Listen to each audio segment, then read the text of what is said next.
Welcome back to The Explainer. Today, we've got a really special Mike is Outside research review. Now, we're going to put on our academic hats for a bit, but don't worry, I promise to keep it fun and highly engaging. We're diving into a genuinely fascinating study recently published in the World Leisure Journal. We're going to explore exactly how cities, and all of us living in them, adapt when a sudden global crisis hits. Specifically, we are zooming in on the vital role of urban green spaces. Because, as it turns out, your access to a park basically dictates your resilience when the world suddenly goes into lockdown. It's a clean, structured look at what was, honestly, an incredibly messy and unpredictable time. So, I want you to think back for just a second. During those intense 2020 lockdowns, how far were you from a green space? Like, could you easily walk to a park? Did you have your own backyard? Or were you kind of trapped in a high-rise concrete jungle with literally nowhere to go? I ask this because that feeling you just remembered, that sudden, jarring realization of exactly how far you were from a simple patch of grass or some trees, is the exact bridge connecting your own lived experience to the massive global urban planning concepts we're going to unpack today. All right, let's jump right into Chapter 1, the pandemic nature deficit. You know, the abrupt suspension of public life didn't just keep us away from the office or the gym.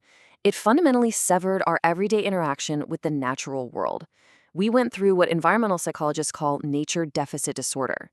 Now, that's not just some poetic phrase, it's a very real critical concept. The research clearly highlights that this psychological and physical disconnect from nature directly caused a massive global spike in stress, fatigue, insomnia, and just sky-high anxiety. When we lost our access to the outdoors, our baseline anxiety just went off the charts. Overnight, urban parks stopped being just pleasant little community amenities and instantly transformed into essential, life-saving social infrastructure. They became these crucial, healthy microspaces that people desperately needed just to relieve their minds. Moving on to Chapter 2, Exploring Bahli Urban Park. So instead of just looking at broad global stats, we're grounding ourselves in a highly specific living laboratory over in North Africa, specifically Bahli Urban Park in Blida, Algeria. Now, Blida is absolutely crucial to this story because it was the very first pandemic epicenter in Algeria. They were the only region to get hit with a full, incredibly strict lockdown starting right on March 1st, 2020.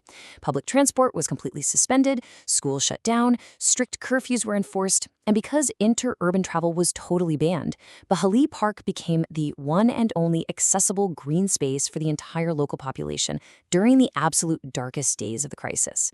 And here is where the timing is just wild. Did you know Bahli Park actually opened in late 2019? Yeah, it's this beautiful 5-hectare space with playgrounds, family relaxation spots, even an artificial watercourse. And it opened its doors just a few months before the pandemic completely changed the world. So this brand new park was instantly thrust into the overwhelming role of being the absolute sole nature escape for thousands of highly stressed lockdown residents. Talk about a trial by fire.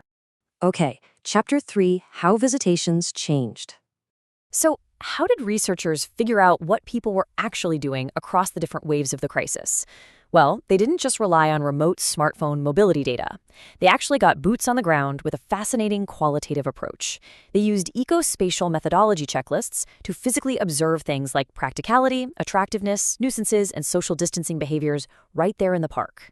Then they combined those direct observations with travel time walking maps, mapping out 15, 20, and 30-minute radiuses from the park.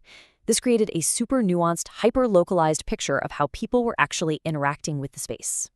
And through that methodology, a very clear 3-step timeline emerged. Step 1, the strict lockdown drop. Initially, intense fear of the virus, combined with strict bans, obviously caused a massive drop in visits. But then we hit Step 2, the first easing surge. The literal second restrictions were slightly lifted in June 2020. There was this immediate, almost desperate surge of people rushing to the park for outdoor stress relief, even with the fear still lingering. And finally, Step 3, full post-pandemic recovery. By the spring and summer of 2022, park attendance hadn't just bounced back, it exceeded pre-pandemic levels. People had clearly developed this newfound, year-round appreciation for their local green space.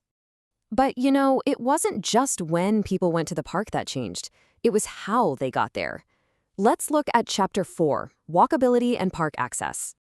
Before the pandemic, the whole area was heavily reliant on cars. The roads leading up to the park have unpaved shoulders, so they really aren't great for cycling. But during the pandemic, with public transit shut down and everyone wanting to stay super local, there was a massive behavioral shift. Researchers found that during the crisis, a staggering 5 out of 6 individuals arrived at the park entirely on foot from the surrounding neighborhoods. The pandemic essentially forced the whole population to adopt walking as their primary way of getting to the park. It's a complete 180. So they walked all the way there, but what did they actually do once they arrived? Well, observations showed a heavy lean toward very safe, stationary bonding. Visitors engaged in mostly sedentary activities. We're talking family picnics, just sitting in small groups of maybe 1 or 2 adults with a few kids, and taking some light walks. People definitely weren't there for aggressive sports. In fact, dynamic play structures like the wooden children's cabins were largely underutilized. The park functioned almost entirely as a safe haven for mental decompression and close family connection, all while carefully adhering to social distancing. Now, this very specific, localized behavior points to a massive, overarching global necessity, which brings us to Chapter 5, the 15-minute city solution. This brings us to an academic concept that you absolutely need to know: chrono-urbanism. This is literally the foundation that the 15-minute city movement is built upon. It defines city proximity not by physical distance or miles, but by walkable access time. It supports the principle of temporal justice. Basically, it's the idea that absolutely everyone, regardless of their socioeconomic status, deserves to have their basic needs, including safe, micro-health green spaces located within a short 15-minute walk right from their front door.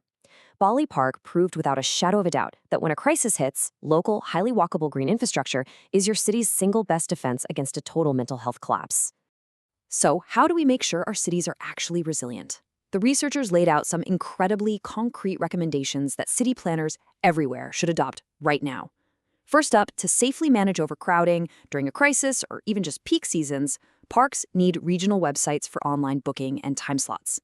Second, to stop seasonal bottlenecking, parks should host year-round cultural activities, like reading festivals, to distribute attendance more evenly. Third, we absolutely must build paved pedestrian and cycling pathways. You just can't have a walkable city if people don't have safe paths. And finally, individual parks need to be integrated into much broader, interconnected green networks. Which brings us to a final, pretty provocative thought to close out our explainer today. I want you to look around your own neighborhood. Seriously, think about your local walkability and the green infrastructure around you. If everything locked down again tomorrow, is your city actually ready for the next crisis? It's a huge question that urban planners are rushing to answer right now, and it's definitely one we should all be asking about our own communities. Thank you so much for joining me for this deep dive into the research, and hey, keep exploring those 15-minute maps in your own life.